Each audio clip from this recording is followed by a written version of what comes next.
فرح خان صاحبہ، یہ بہت تشویشناک امر ہے کہ اس طرح کے لوگ اسمبلی میں موجود ہیں یا حکمران جماعت کے وہ رکن ہیں کہ جن کے تعلقات ہیں فتنہ الخوارج کے ساتھ، اور یہ جو آڈیو لیک سامنے آئی ہے یہ اس بات کا واضح ثبوت ہے کہ خصوصی ہمدردی کا اظہار کیا جا رہا ہے ایک ایم پی اے کے ساتھ، تو ڈیفینیٹلی یہ معاملہ پھر گیو اینڈ ٹیک کی بنیاد پر ہی ہوتا ہے۔ بسم اللہ الرحمن الرحیم جی، بہت زیادہ شکریہ۔ انتہائی انفارچونیٹ ہے یہ جو ویڈیو منظر عام پہ آئی ہے، اور اس ویڈیو کے منظر عام کے آنے کے ساتھ یہ واضح ہو گیا ہے پوری قوم پہ کہ یہ وہی لوگ ہیں جو کہتے تھے کہ ان کو دفاتر دیجئے، ان کو یہاں آباد کیجئے، اگر تو یہ گرفتار ہو جاتے ہیں، یہ جیلوں میں ہوتے ہیں تو آپ ان کو باہر نکالیے تاکہ یہ دوبارہ سے پھیل جائیں، ہلڑ بازی مچائیں اس ملک میں، دہشت گردی کریں، اس ملک کو مزید شہادتیں دیں، مزید غم دیں۔ تو یہ دیکھیں اس ویڈیو میں صرف ان کے ایک ایم پی اے کو کہا جا رہا ہے کہ چونکہ یہ ایک سیاسی جماعت پی ٹی آئی کے ساتھ تعلق رکھتا ہے تو لہٰذا اس کو چھوڑ دیا جائے، اس کو اغوا نہ کیا جائے، اس سے بھتہ نہ لیا جائے۔ سوال یہ ہے کہ اگر اس کی جگہ کسی دوسری جماعت کا ایم پی اے ہوتا، عہدیدار ہوتا، کوئی سپورٹر ہوتا تو کیا اس کے ساتھ بھی اتنی نرمی کی جاتی؟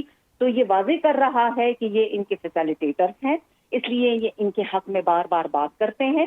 جیسے پہلے بھی بات ہوئی ہے کہ جہاں پہ یہاں شہادتیں ہوتی ہیں، جہاں یہاں بم بلاسٹ ہوتے ہیں، ہماری فوج، ہماری بہادر افواج، ہمارے لا انفورسمنٹ ایجنسیز کے لوگ، ہمارے بہن بھائی شہید ہوتے ہیں، ماتم ہوتا ہے وہاں پہ، تو آپ مجھے بتائیے، آپ گنیے کہ وزیر اعلیٰ صاحب کتنی ایسی جگہوں پہ گئے ہیں، ان لوگوں کو حوصلہ دیا ہے، ان کے سروں پہ ہاتھ رکھا ہے کہ آپ اس دھرتی کے سپوت ہیں، آپ اس دھرتی کے خاطر شہید ہوئے ہیں، میں آپ کی فیملی کے پاس آیا ہوں، میں آپ کو خراج تحسین پیش کرتا ہوں۔ نہیں، آپ نے دیکھا کہ اس ویڈیو میں کس طرح بات چیت ہو رہی ہے اور بڑے فرینک انداز میں ہو رہی ہے۔ یہ بتاتی ہے کہ یہ فار دا فرسٹ ٹائم بھی نہیں ہو رہی ہے، یہ فریکوینٹ جو ہے ایک دوسرے کے ساتھ رابطے میں ہے۔ ہم یہ رونا روتے تھے کہ جی رمضان پیکج صرف اس کو دیا جاتا ہے جس کا تعلق پی ٹی آئی سے ہو، چلیں ہم یہ بھی برداشت کر گئے۔ ہم یہ رونا روتے تھے کہ جی سولرائزیشن یہاں جو ہو رہی ہے یہ اس کو دی جاتی ہے جس کا پی ٹی آئی کے ساتھ تعلق ہو، ہم نے وہ بھی برداشت کر لیا۔ لیکن اب تو حد ہو گئی ہے۔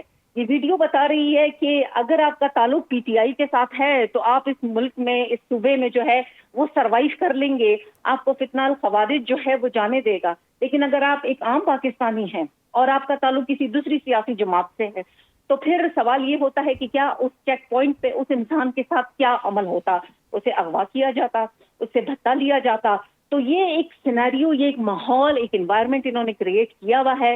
ہم باہر اسمبلی میں کہتے ہیں کہ لا انفورسمنٹ جو ہے وہ پروونشل سبجیکٹ ہے، آئیے اس پہ مل کے بات کرتے ہیں، اس پہ کام کرتے ہیں، اپنے صوبے کو دہشت گردی سے پاک کرتے ہیں۔ لیکن یہ بار بار جو ہے دہشت گردی کی طرف پنپتے ہیں، بھاگتے ہیں، دیکھتے ہیں۔ ہم انڈیا سے سر جو ہے وہ دکھائے بیٹھے ہوئے ہیں کہ وہ پراکسیز کے ذریعے، افغانستان کے ذریعے پاکستان میں انٹرفیرنس کر رہا ہے۔ اگر آج ہمیں افغانستان میں یہ تانا دے دیا کہ آپ کہتے ہیں کہ جو افغانستان کی سرزمین ہے وہ پاکستان کے خلاف استعمال ہو رہی ہے، آپ دیکھیں آپ کی تو اپنی صوبہ خیبر پختونخوا میں کیا ہو رہا ہے، ایک سیاسی جماعت پی ٹی آئی جو ہے وہ ہمارا ساتھ دے رہی ہے، تو ہم دنیا کو کیا منہ دکھائیں گے؟ انہوں نے تو ہمارا جو چہرہ ہے وہ شرمسار کر دیا ہے کہ پھر اس کا جواب ہمارے پاس نہیں ہوگا۔ تو کیا یہ سمجھتے ہیں کہ یہ پاکستانی نہیں ہے؟ کیا یہ سمجھتے ہیں کہ یہ ملک ان کا نہیں ہے؟ تو ثابت ہوا کہ جہاں سے کرپشن بٹوری جا رہی ہے، دبا دب بٹوری جا رہی ہے، اور بیڈ گورننس جو ہے وہ عروج پہ ہے، یہ کہاں جا رہی ہے؟ یہ ذہن کہاں جا رہا ہے؟ اور وہ کرپشن پھر گھوم کے جو ٹیرر فائنینسنگ کی جی شکل میں دوبارہ پاکستان پہ جو ہے وہ وار کرتی ہے۔